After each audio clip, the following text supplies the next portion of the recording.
Hello everyone. I hope आप सब ठीक होंगे। चलिए आज का वीडियो देख रहे हैं हम मार्केटिंग इन्वायरमेंट। मार्केटिंग इन्वायरमेंट क्या होता है और मार्केटिंग इन्वायरमेंट के टाइप्स क्या है और मार्केटिंग इन्वायरमेंट के इम्पोर्टेंस क्या है, वो एक ही वीडियो में देख लेके यहाँ से क्लियर कर लेके जाएंगे। मैं आपको इससे पहले बता दूँ, मैंने बीकॉम का सिलेबस स्टार्ट कर दिया है। मैंने अपनी पिछली वीडियोज़ में बीकॉम का meaning, scope of sorry BCom का सॉरी मार्केटिंग का meaning, scope of marketing, importance of marketing and concept of marketing पिछली वीडियोस में समझा दिया है। लिंक डिस्क्रिप्शन में दे रहा हूँ, आप जाकर देख लीजिए। बहुत ही ईजी मेथड में समझाया हूँ। चलिए अब आते हैं मार्केटिंग इन्वायरमेंट। इन्वायरमेंट किसे कहते हैं? जो बाहर जो जो भी हमारे आसपास चलता है उसे हम इन्वायरमेंट कहते हैं। अब मार्केटिंग इन्वायरमेंट किसे कहते हैं वो देखते हैं। मार्केटिंग का तो मीनिंग आपको मालूम ही है। कोई भी चीज़ का मार्केटिंग करना, एडवर्टाइजमेंट करना, उसी को तो मार्केटिंग कहा जाता है। अगर आपको डिटेल मीनिंग होना तो मेरा लिंक डिस्क्रिप्शन में दे रहा हूँ, आप जाकर देख लीजिए। चलिए आते हैं मार्केटिंग इन्वायरमेंट के मीनिंग की तरफ। Marketing environment refers to the external forces or factors that affect the company's ability to develop or maintain successful relationship with its targeted customers। Marketing environment बोले तो जो एक्सटर्नल फोर्सेस, जो बाहर के factors है, जो फैक्टर्स है जो कंपनी को अफेक्ट करते हैं कंपनी डेवलप होने के लिए, और अपने जो टारगेट कस्टमर्स है, जो अपने कस्टमर्स को का साथ सक्सेसफुल रिलेशनशिप रखने के लिए अफेक्ट करते हैं, उसी को ही मार्केटिंग इन्वायरमेंट कहते हैं। और एक बार बोलता हूँ, मार्केटिंग इन्वायरमेंट मतलब जो भी बाहर के फैक्टर्स रहते हैं। बाहर के फैक्टर क्या क्या रहते हैं मैं आगे बोलूँगा। बाहर के फैक्टर जो भी रहते कंपनीज को डेवलप होने के लिए अफेक्ट करते हैं, बाहर का इन्वायरमेंट, और साथ ही साथ अपने टारगेट कस्टमर्स को रिलेशनशिप मेंटेन रखने के लिए अफेक्ट करते हैं, उसी को ही मार्केटिंग एनवायरनमेंट कहते हैं। Marketing environment consist of two components में बांटा गया है, जैसे micro environment and macro environment. दो कंपोनेंट्स में बांटा गया है मार्केटिंग एनवायरनमेंट को। फर्स्ट है माइक्रो एनवायरनमेंट और सेकंड है मैक्रो एनवायरनमेंट। माइक्रो एनवायरनमेंट देखते हैं first. It refers to company's immediate environment. It includes those environmental factors that are is closely. Micro environment मतलब जो इमीडिएट इन्वायरमेंट रहता, इमीडिएट जो क्लोज रहता कंपनी, जो बाहर के जो फैक्टर्स रहते जो कंपनी के क्लोज रहते, उसी को माइक्रो इन्वायरमेंट कहते हैं। क्लोज मतलब कैसे? कौन से फैक्टर्स? कस्टमर्स। अब बाहर के कस्टमर्स तो बाहर के ही होगा ना, वो कंपनी के क्लोज रहते हैं। क्लोज कैसे रहते हैं? हम डायरेक्ट तो टारगेट किससे कर रहे हैं? कस्टमर्स को हमारा प्रोडक्ट बेचना है, इसलिए वो भी फैक्टर्स हमारी कंपनी को अफेक्ट कर सकता है। कैसा अफेक्ट करता है कस्टमर? कि उनके नीड्स एंड वांट्स क्या है। अगर हम वैसा प्रोडक्ट नहीं बनाए तो हमें अफेक्ट पड़ता है कस्टमर से, इसलिए उनके जो भी नीड्स एंड वांट्स है उस हिसाब से प्रोडक्ट बनाना चाहिए, उस हिसाब से प्रोडक्ट सेल करना चाहिए। सेकेंड है सप्लायर। सप्लायर अब सप्लायर मतलब जो भी हमें रॉ मटेरियल्स बेचता है उसे सप्लायर कहते हैं। जो हमें रॉ मटेरियल बेचता है प्रोडक्शन के लिए, वो सप्लायर कहते हैं।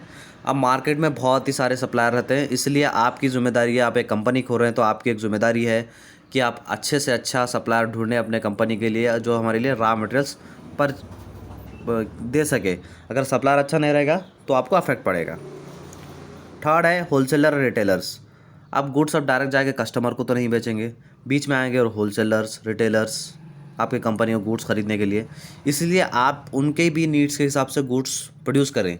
अगर वैसा नहीं होगा तो वो आपसे गुड्स नहीं खरीदेंगे, दूसरे जगह गुड्स जाके खरीदेंगे, इसलिए आपको अफेक्ट पड़ेगा। फोर्थ है कॉम्पिटिटर्स। कॉम्पिटिटर्स मेन चीज़ है अपने कंपनी में, कहा ये भी बाहर की चीज़ है।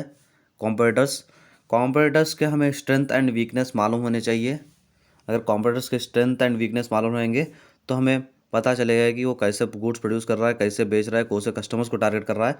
इसलिए हमें यह मालूम रहना चाहिए कि कॉम्पिटिटर्स का अगला कदम क्या है, इसलिए हम पहले से पहले प्रिपेयर रह सकते हैं। अगर नहीं मालूम रहा तो हमें अफेक्ट पड़ेगा। तो ये था माइक्रो इन्वायरमेंट, जैसे मैंने मीनिंग समझाया। It refers to companies immediate environment, जो नज़दीक के रहते हैं। It includes those environment factors that are is closely. Environmental factors closely जो कंपनी को अफेक्ट करते हैं, इसी को ही माइक्रो इन्वायरमेंट कहते हैं। जैसे किससे कितने आते हैं माइक्रो इन्वायरमेंट में? कस्टमर्स आते हैं, सप्लायर्स आते हैं, होलसेलर्स और रिटेलर्स आते हैं, कॉम्पिटिटर्स आते हैं, इतने सब आते हैं माइक्रो इन्वायरमेंट में। चलिए अब देखते हैं माइक्रो इन्वायरमेंट, तो होप कर रहा हूँ क्लियर हो गया होगा। अब मैक्रो इन्वायरमेंट देखते हैं। Macro environment, it refers to those factors which are external factors in the companies activities and do not concern with the immediate environment. ये मैक्रो इन्वायरमेंट भी एक्सटर्नल फैक्टर है कंपनी का, जो इमीडिएट, जो जल्दी company को अफेक्ट नहीं करता, देर से करता है और बहुत ही बड़ा अफेक्ट करता है। क्या क्या फैक्टर्स होते हैं देखते हैं हम। Political legal factor, political legal factor कैसा, ये फैक्टर्स कभी आपको, जैसे पॉलिसीज़ बदलते हैं, जैसे गवर्नमेंट बदलती है, पॉलिसीज़ बदलते हैं, तो नई गवर्नमेंट आई, नई सरकार आई समझो। अब फॉर एग्ज़ाम्पल पहले कांग्रेस थी, अब बीजेपी है। कांग्रेस जब थी तो कांग्रेस के पॉलिसीज़ अलग थे, अब जब बीजेपी है, बीजेपी के पॉलिसीज़ अलग है। इसलिए जैसे ही नए सरकार आते हैं वो अपने अपने नई पॉलिसीज़ बनाते हैं। इसीलिए जो पुरानी पॉलिसीज़ हम चला रहे थे वैसे पॉलिसी हटाना पड़ता है, नए पॉलिसी के हिसाब से हमें प्रोडक्शन करना पड़ता है। इसलिए ये भी एक अफेक्ट पड़ता है। ये जल्दी नहीं आते, इमीडिएट नहीं आते, ये कभी तो भी आते हैं। जैसे फैक्टर्स, ये था फर्स्ट फैक्टर। सेकंड है इकोनॉमिक फैक्टर, मतलब पैसों का कुछ भी प्रॉब्लम रहा उससे भी हमें अफेक्ट होता। थर्ड है सोशल फैक्टर, अब जब सोसाइटी के को कुछ भी हार्मफुल हो रहा तो हमें कंप्लेंट करते हैं, इसलिए वो भी एक हमें फैक्टर है जो अफेक्ट करता है कंपनी को। फोर्थ है टेक्नोलॉजिकल फैक्टर, अब जैसे नए नए टेक्नोलॉजी मार्केट में आ रहे हैं, उस नए नए टेक्नोलॉजी का आप इस्तेमाल करते हुए प्रोडक्ट बनाना चाहिए। अगर आप पुराने ही टेक्नोलॉजी में रहेंगे तो आपका प्रोडक्ट फेल होगा। ये थे माइक्रो एनवायरनमेंट। माइक्रो और मैक्रो में इतना ही फ़र्क है, माइक्रो कंपनी के क्लोज रह के अफेक्ट करता है और मैक्रो क्लोज नहीं रहता, दूर रहता और कंपनी को अफेक्ट करता है। ये कभी तो भी अफेक्ट करता है, वो माइक्रो क्या है, बार बार अफेक्ट करता है। ये था माइक्रो एनवायरनमेंट का मीनिंग। अब देखते हैं इंपॉर्टेंस। इंपॉर्टेंस भी आपको सिलेबस में है, फर्स्ट सेम के बीकॉम सिलेबस में इंपॉर्टेंस ऑफ मार्केटिंग एनवायरनमेंट भी है, इसलिए मैं आपको ये भी बता रहा हूँ। देखिए नोट्स तो नहीं दे रहा हूँ, बट सिर्फ आपको एक्सप्लेन कर रहा हूँ, आप एक्सप्लेन कर लीजिए और ओन से लिखे तो भी आपको पूरे आंसर्स, पूरे आपको मार्क्स मिल जाएंगे। इंपॉर्टेंस मतलब मार्केटिंग एनवायरनमेंट से क्या क्या इंपॉर्टेंस है। फर्स्ट है अंडरस्टैंडिंग कस्टमर्स। अगर हम कस्टमर्स को जान लिए, कस्टमर्स की स्टडी कर लिए तो एक हेल्प करता मार्केटिंग एनवायरनमेंट हमें स्टडी करने के लिए। अगर हम स्टडी कर लिए तो उनके हिसाब से, उनके नीड्स एंड वांट्स के हिसाब से हम गुड्स प्रोड्यूस कर सकते हैं और उनको गुड्स अच्छा लगा तो हमें प्रॉफिट ज़्यादा से ज़्यादा होगा। ये था फर्स्ट इंपॉर्टेंस। सेकंड है टैपिंग ट्रेंड्स।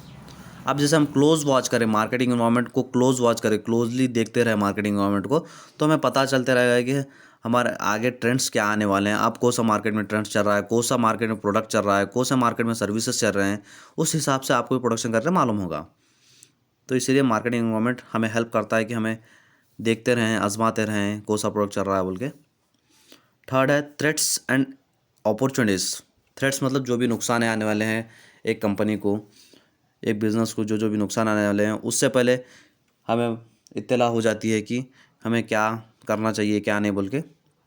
और अपॉर्चुनिटी मतलब कुछ भी मौके आए मार्केट में, मतलब मौका, मतलब मार्केट में मौका क्या आता है। अब जैसा लार्ज डीलर आया, वो आपसे कुछ परचेस करना चाहते हैं, इसलिए वो सबसे पहले आपके पास आना चाहिए।